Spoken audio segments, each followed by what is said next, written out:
Hello বন্ধুরা, আমি আজকে তোমাদের জন্য নিয়ে এসেছি একটা সুইট ডিশ। নাম হচ্ছে কোকোনাট দিলখুশ।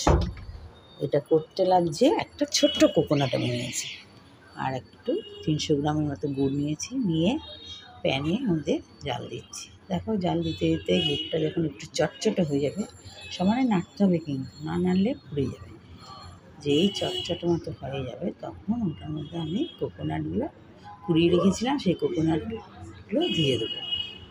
দিয়ে সমানে নাড়বো, নাড়তে দেখবে কেমন টাইট হয়ে আসছে, আস্তে আস্তে টাইট হয়ে আসবে।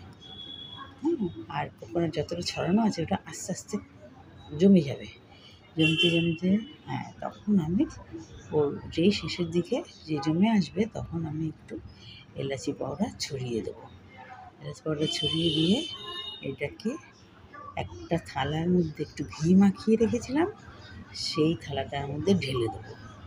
ঢেলে দিয়ে হাত দিয়ে খুব ভালো করে একটা শেপ বানিয়ে নেবো, রেক্ট্যাঙ্গুলার শেপ করে নেবো। তারপরে ওটাকে আমি একটু ঠান্ডা হবে, গরম অবস্থায় কাটতে যাবে না, শেপটা আসবে না। যেই একটু ঠান্ডা হবে, তখন আমি ছুরি দিয়ে কেটে নেবো। কেটে রোস্ট করা কাজু রেখেছিলাম, সেই কাজুগুলো এটা একটার মধ্যে বসিয়ে দেবো। তাহলে আমার রেডি হয়ে গেল কোকোনাট দিলখুশ।